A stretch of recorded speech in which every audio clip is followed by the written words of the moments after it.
Welcome to the operational instruction of the Aspen B32. In this video, you and your team will learn about the Aspen B32 and be able to safely operate it for your project. We'll cover the following topics: warning and safety labels, location and function of the controls, overall operations of the B32. This video is intended to train your crew on the overall safety and operation of the Aspen B32, but please read and refer back to the operations manual for specific instructions, questions about the machine, and any mechanical or maintenance-related questions. The Aspen B32 comes equipped with 2 turrets and 3 booms. We'll be referring to them as they are labeled on the remote control. Rotation number 1, rotation number 2, boom number 1, boom number 2, and boom number 3, as seen here. Once you have arrived at the job site, be sure to inspect the area for any potential safety hazards. This includes overhead hazards, such as power lines, etc.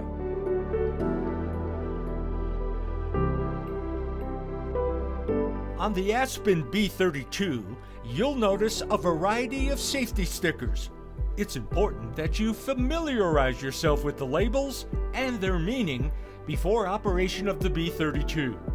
Consider the job that must be done, whether it's for mounting brackets, setting pipe, painting, sandblasting, or the many other jobs to which the Aspen B32 gives you access.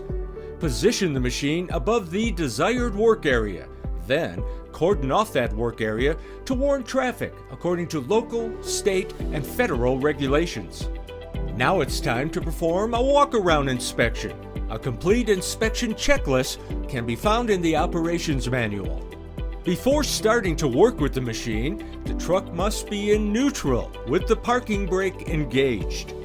Start the truck engine and engage the PTO. If needed, you may now start the generator. To start the generator, turn the switch to ignite the glow plugs.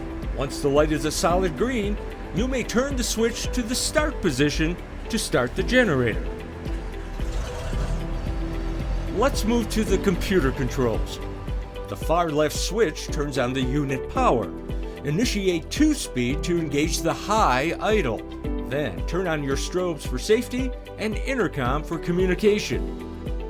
The axle locks and sliding counterweight systems are operated using the +1 monitor operator interface. The axle locks and sliding counterweight system will operate only with the booms and turrets in their stowed positions, the air brake set.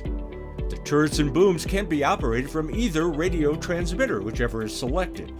Only if the axle locks are fully engaged. It's required that the parking brake be set whenever the truck is stationary. Power interruption. If the unit power is shut off while the unit is deployed, the radio controls may lose sync with the receiver. Once power is restored, toggle the start switch to establish the radio link. The system requires you to choose between operation on the passenger side or the driver's side of the vehicle. The safety interlock system requires that a choice between the axle lock or unit operation be made prior to operating either system. Press button number 1 at the main menu to navigate the axle lock unit screen.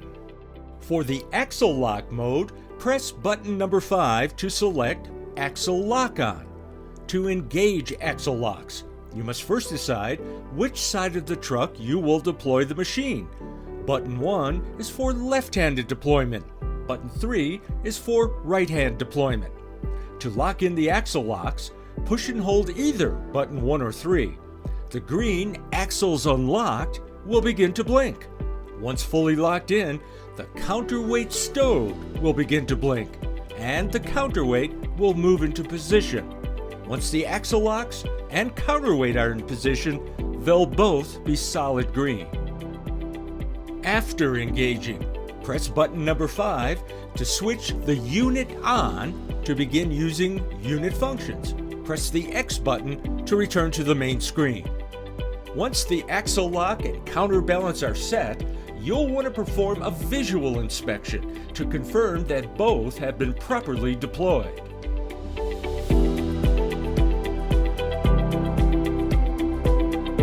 Remove the radio set for the platform from its cradle under the cab station. Turn on the radio and initialize. Turn on the T1 intercom station. Remove the boom tie-down device.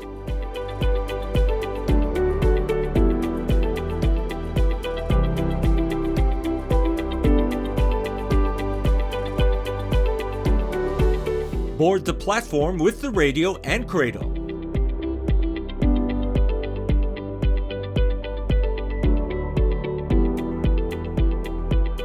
Securely clip in harness. Ensure platform radio controller is on and initialized. To properly engage each boom or turret, you must first press one of the hydraulic enable switches, and then whichever function switch you plan to use. They're at the top corners of the remote, as well as a foot pedal on the floor of the basket.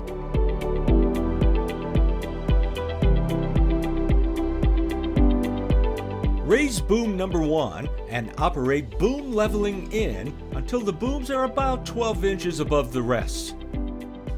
Operate rotation number 2 control clockwise to rotate booms 2 and 3 out to the side a few feet away from the cab of the truck. Operate rotation number 2 clockwise and rotation number 1 control counterclockwise until boom number 1 is positioned to clear the bridge and boom 2 and 3 are parallel to the bridge. Turret 1 has approximately 135 degrees of rotation each direction of the truck.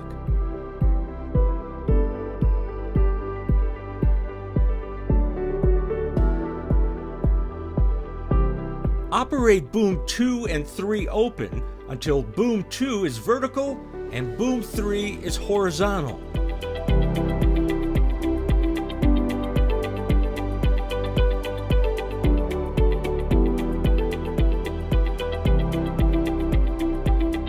Boom 3 may now be operated to provide clearance.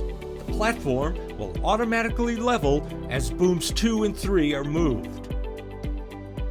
Operate rotation number 2 clockwise to rotate the platform under the bridge.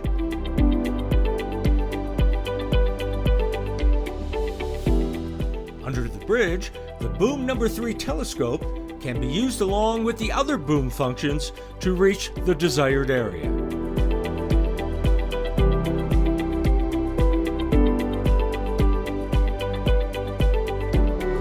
Passenger side stowing. Retract boom number 3 extension.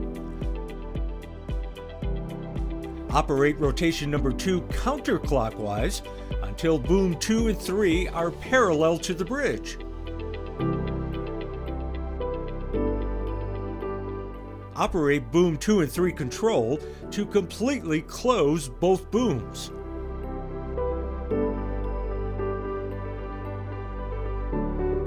Operate boom number 1 to adjust for proper clearance. Adjust boom leveling as needed. Operate rotation number 2 counterclockwise and rotation number 1 clockwise until the boom assembly is directly over the boom rest. Booms will slow, then stop automatically at the desired position.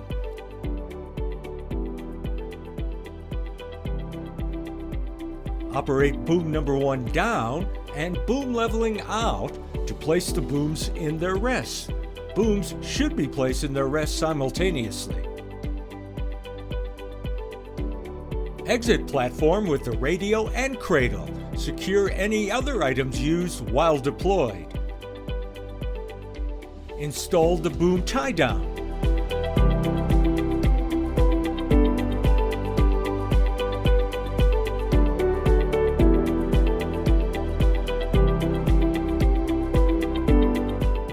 Cab location, select X to return to the main menu screen. Select Axle Lock Unit Screen. Hold the Disengage Axle Locks button until the axle locks are fully disengaged. Function flashes red until fully disengaged and then is indicated in solid green. Shut down the power source. Shut down all unit operating systems at the platform, turret number 1, and truck cab. Stow all equipment for travel. Perform one final walk around to confirm proper disengagement of the axle locks and stowing of the counterweight.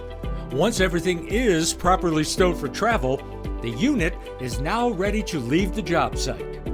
Beginning operators should practice the procedures covered in this video before operating in actual work sites.